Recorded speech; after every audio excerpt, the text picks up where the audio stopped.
Zion Williamson isn't playing for Team USA in the FIBA World Cup, but could he play in the Olympics next year? And would that be a good or bad thing for him and the New Orleans Pelicans? We'll answer that question and more in today's episode of Locked On Pelicans. Let's go.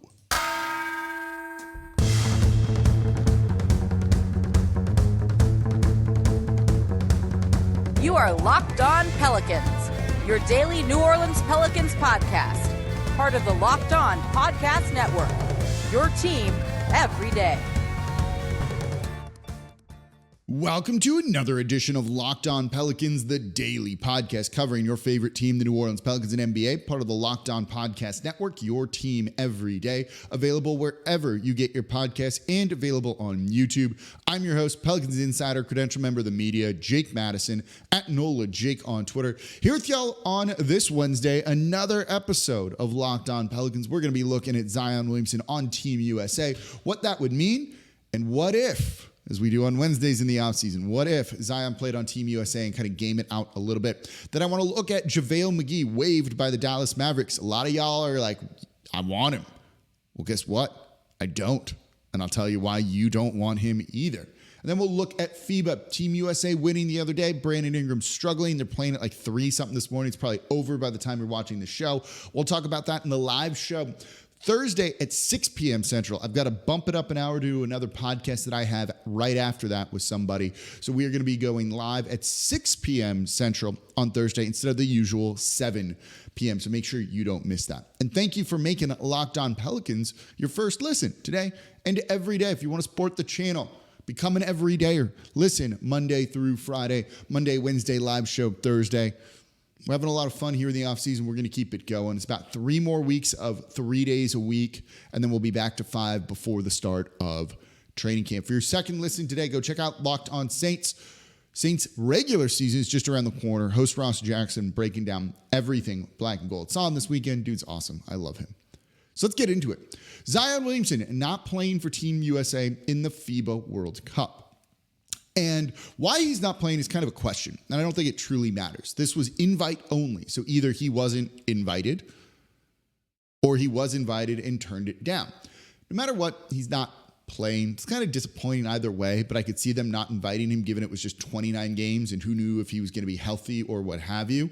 I could also see him turning it down, saying, I just want to focus on the Pelicans and being ready for the start of the season because that's what I need to do. Team USA glory would be great, but if he somehow gets injured or wasn't fully ready to go and it aggravates something, we want him ready for the start of the regular season. And he's at the team facility doing the work. So I love that. So I think everything's kind of okay when it comes to him not playing for the FIBA World Cup. Here's the thing, though.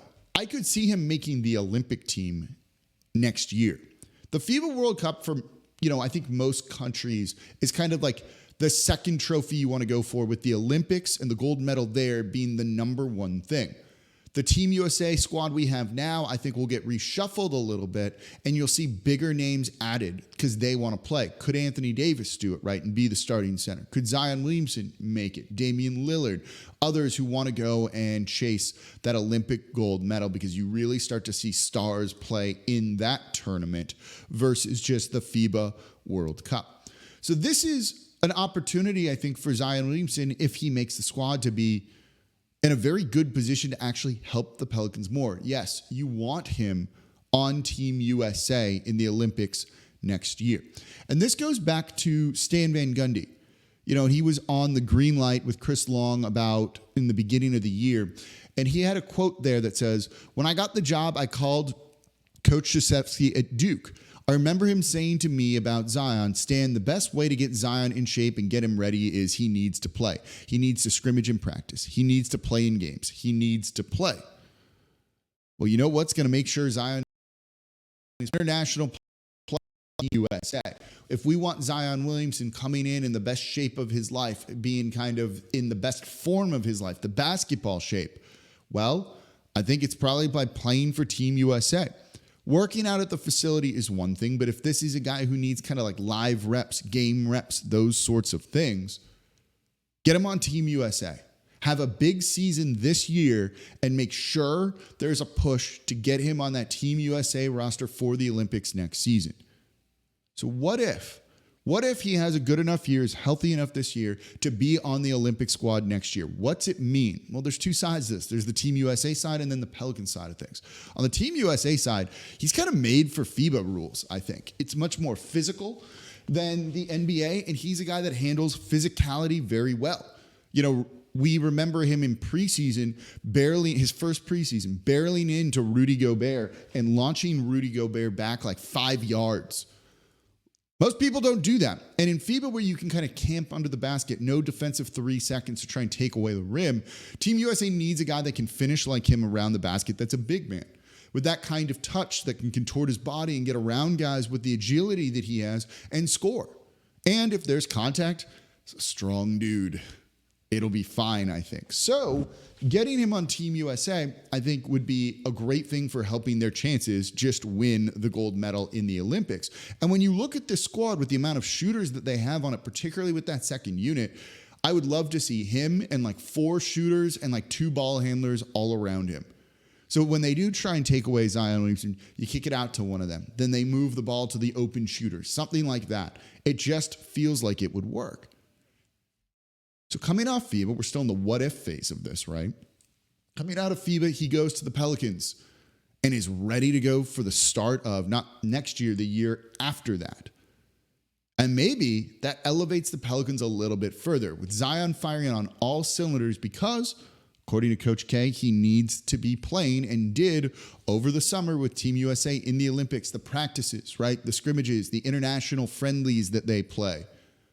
And then the actual competition where they're going to go far in the tournament. You know, maybe they don't win it all, but they probably make, the gold medal game or something like that. So they get a maximum amount of games that they could play. That's only going to help him stay in shape. So he comes into New Orleans in what is a pivotal year for the team. Next year is important, but say they're good enough that they don't blow it up and don't make substantial changes after next season. But instead then the year after becomes the key one, because that's the make or break one. You're definitely going to be in the luxury tax.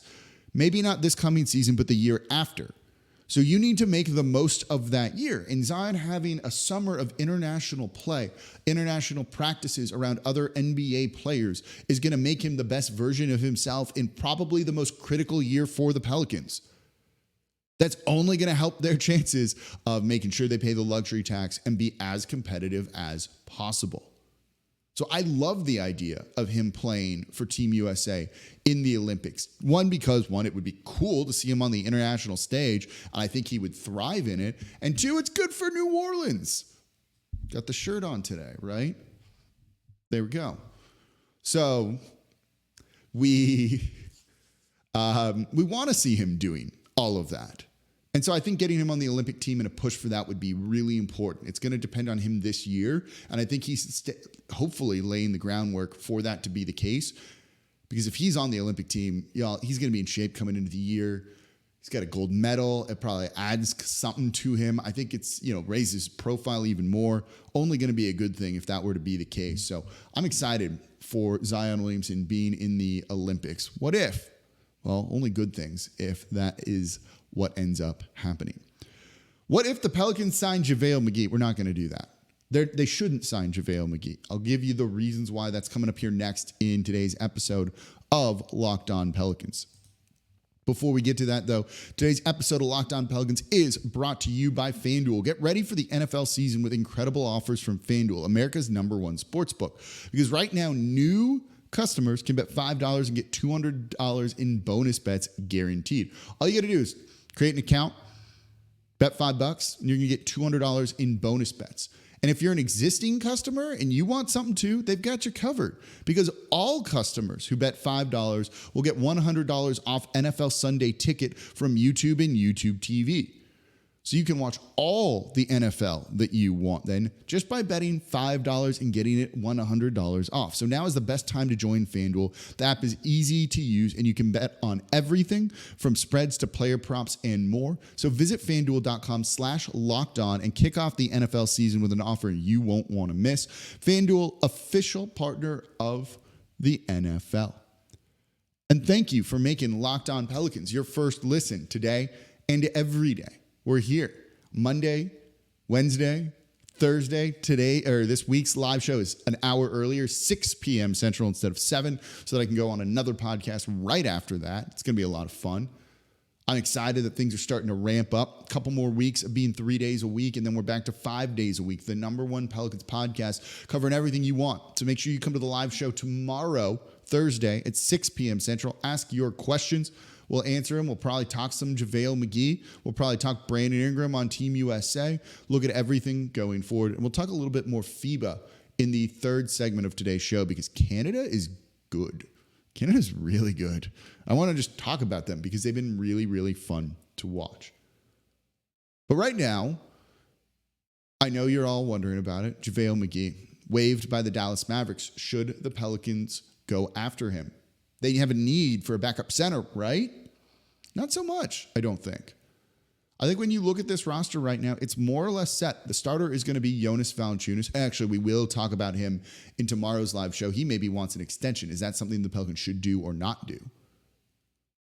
So you have Jonas as your starting center. You have Larry Nance Jr. as your kind of backup center, small ball 5. And then they signed Cody Zeller to be, the emergency option, a guy that can go out and give you exactly what you need. But they don't have a rim protector, right? They need something like that. Correct. They do. So is JaVale McGee the answer? No. I know what you're thinking. He's a decent shot blocker. He's not a bad rebounder, and you are correct. He blocks for his career about 7%, 7% of opponents' possessions end with a block by JaVale McGee when he's on the court for 2-point field goal attempts. Pretty good number, actually.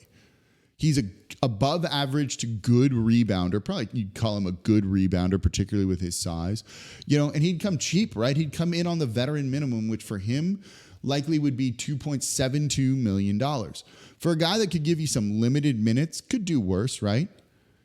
But here's the thing. When you factor in the cost of all of this, you don't really need those minutes from him.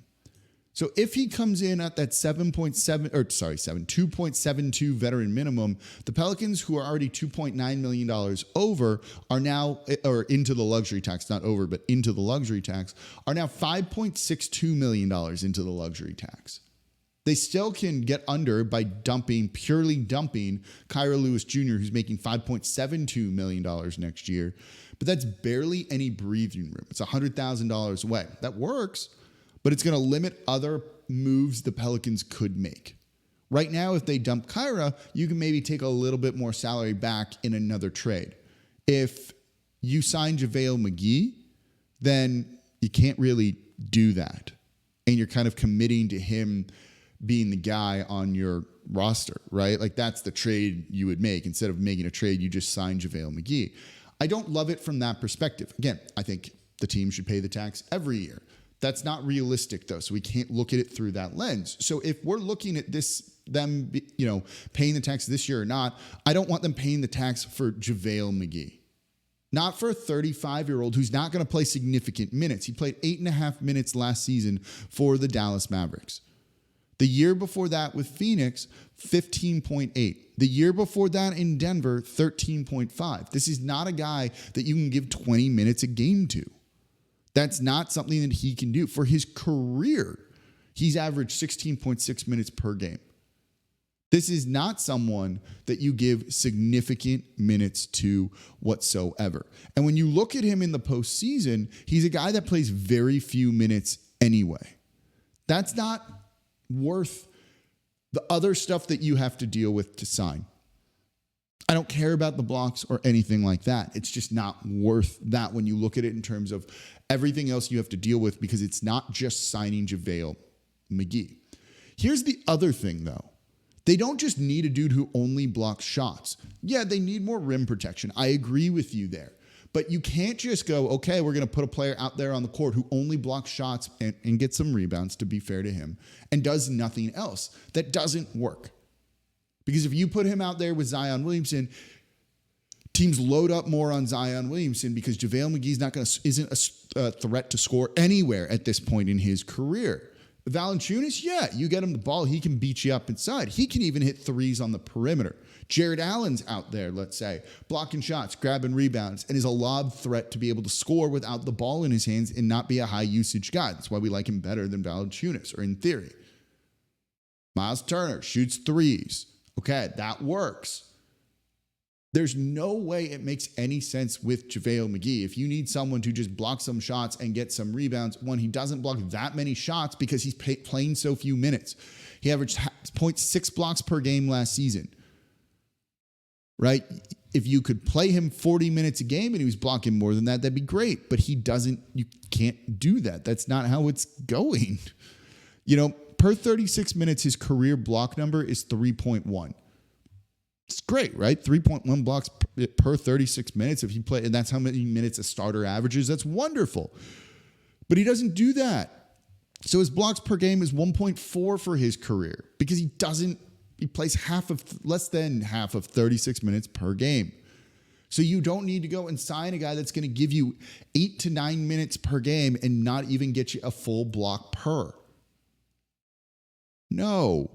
Zeller can do something like that, really, when you look at the numbers here. So it's just like an unnecessary reach for the Pelicans to go and get this guy that just doesn't make a ton of sense when you have other guys that are just going to be good enough to do this stuff for you. No, Zeller's not an elite rim protector, but JaVale McGee also struggles at times, most of the time, defending on the perimeter.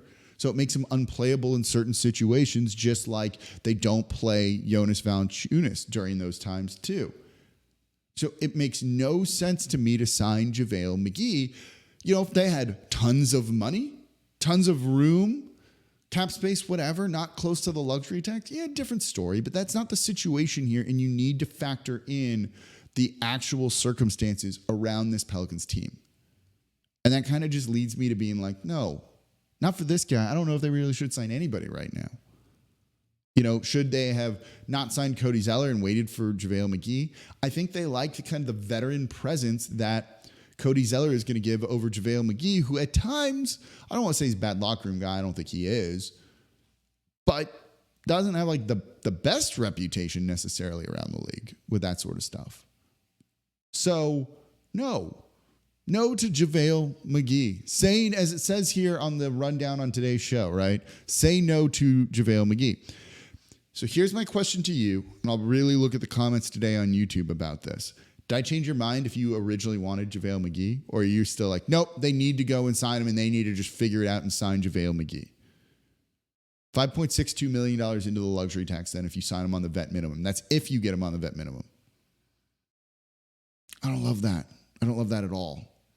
And you still would have to pay the vet minimum. He was waived, so he's owed the money from the Dallas Mavericks, but that's going to just be offset by any amount that the Pelicans or any other team signs him for. So you still can only get him for the vet minimum, and it's not like they're saving money elsewhere there. 5.62 into the luxury tax. Kyra makes 5.72. They don't really have second-round picks to dump Kyra Lewis Jr. with. You might need to do it with a first. All of a sudden, I want no part of this. No part of this. Really as simple as that. I don't think it makes any sense. Let me know what you think in the comments down below on YouTube. Coming up next, Team Canada in FIBA. Looking really, really good. That's what we're going to talk about next in today's episode of Locked On Pelicans. And thank you for making Locked On Pelicans your first listen today and every day. We are here Monday, Wednesday, live show Thursday. This week it's 6 p.m. Central instead of 7. Probably go back to 7 next week for the next 3 weeks, and then we'll see what we're doing once the show goes back to 5 days a week. I'm planning on also doing some more live shows during the season. I might even do some of the post-game shows live, potentially in the arena. I probably won't make those as interactive and just kind of do the normal show, but you can watch me do it live, so I'll get it out quicker to y'all, which is something I think y'all might like. It'd probably speed up getting the show to you by 30 to 45 minutes. I think that could be a great way to get the recap to you right away. You can even watch it while you're driving home from the arena or something like that, which would be kind of cool. So keep an eye out for the logistics of that, or we're not going to. I will look at the logistics of that going into next season and all of those things. For your second listen, the guy I want to kind of emulate on this, Ross Jackson of Locked On Saints. Get everything black and gold you need from Ross. Final roster cuts coming. Surprises, trades too. He's going to be making sense of it all over at the Locked On Saints podcast. So let's switch gears. Let's go back to FIBA for a little bit here. Y'all been watching Canada? Because they look good. They are straight up blowing out teams, it seems like, and they are into the second group stage. It's kind of confusing how it all works here, but they are 3-0 and they look really, really good. They beat France in their opening game 95-65. France was the silver medalist last time around in the Olympics, and they beat them by 30. Rudy Gobert's on that team. A couple other NBA players are on that team. And Canada came out and freaking smoked them. Now, France, a couple of teams, including Canada, are playing in this tournament to try and get into the Olympics next year, depending on how you finish. Canada doesn't have a spot guaranteed yet. France does already. So maybe they kind of mailed it in. They're just not there really trying to play as hard because they've got nothing to gain. But still, 30 over a team filled with NBA players. In their second game, Canada beat Lebanon 128-73. It's not exactly like top-level competition or anything like that, but still, that's a pretty dominant win. And they went out and just kind of took care of business and did everything they needed to do. And then in their third game, they just beat Latvia 101-75. And when you look at this team, they actually had to come back from this one being down. They were down 10 after the first quarter and only took a lead at the end of the second and then smoked them in the second half. This Canada team, y'all, they're just good. They're filled with NBA players on it. Lou Dort, who doesn't even play for them really, is on the team. Shai Gilgeous-Alexander starts. Dwight Powell's their center. RJ Barrett, Kelly Olynyk, Dylan Brooks, Nickeil Alexander-Walker. We all know him. He's on the team as well. They have a number of guys that are just like solid people. They're well coached. Jordi Fernandez is their head coach. He's the lead assistant, I believe, on the Sacramento Kings. Nate Bjorkgren is there. He's been a former NBA head coach too. These guys are all just like solid. I don't know. There's like good infrastructure there. It kind of shows you that Bjorkgren was a head coach, right? Yeah, for the Indiana Pacers for 1 year before they fired him. I was like looking it up to make sure. I was like, he definitely was. This shows that if you put the right infrastructure around it, like teams can finally kind of reach their potential. Canada's been flirting with being good for the past couple of years, and they haven't put it all together like this. And then you just get the infrastructure right, the right coaching staff, the right buy-in from people, solid players. And they're missing Jamal Murray and Andrew Wiggins. Neither of those two guys who are Canadian and play on the Canadian team aren't in this tournament form right now. And they just are rolling through people. They have the highest point differential, actually, out of all teams in it so far. Unless USA beats Jordan by like 55, 56 points or something like that, which conceivably could happen. But Canada has been good. You see them, struggle with teams not early on, but can if there's a ton of ball movement there. But once they lock you down, Shai Gilgeous-Alexander can take over the game. Against Latvia, he scored 27 points. RJ Barrett chipped in 22. Kelly Olynyk, right, is just a solid, useful guy that gives you 4 assists, 6 rebounds, 15 points, and hits a couple of threes. I just dig what they're doing. They got defense in Dylan Brooks. Nickeil Alexander-Walker, as much as I hate to say this, is actually shooting very well from 3. Wish he did more of that in New Orleans, but he's playing well for them. Just all around, things are working for them, and I think they could be the biggest threat to the United States to winning the gold medal whenever they might end up matching up, which I'm not sure. And again, this format's different than really anything that you've seen before. But keep an eye out on Team Canada. They're good. They've been fun to watch. That was a eye-opening win over France by 30 points like that. France being a team that I think people thought could be like the dark horse to kind of win it all, and then they got smoked.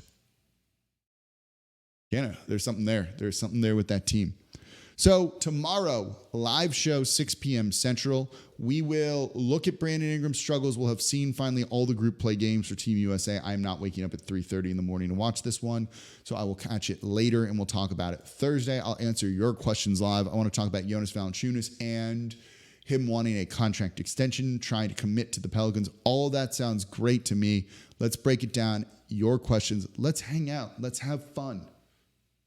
Maybe some secret info gets shared because I tend to do that in the moment on the live show, so you don't want to miss it. So make sure you're subscribed on YouTube and wherever you get your podcast, because this is the Locked On Pelicans podcast, part of the Locked On Podcast Network, your team every day. As always, I'm your host, Jake Madison, at NOLA Jake on Twitter, and I'll see y'all for the live show Thursday, 6 p.m. Central this week.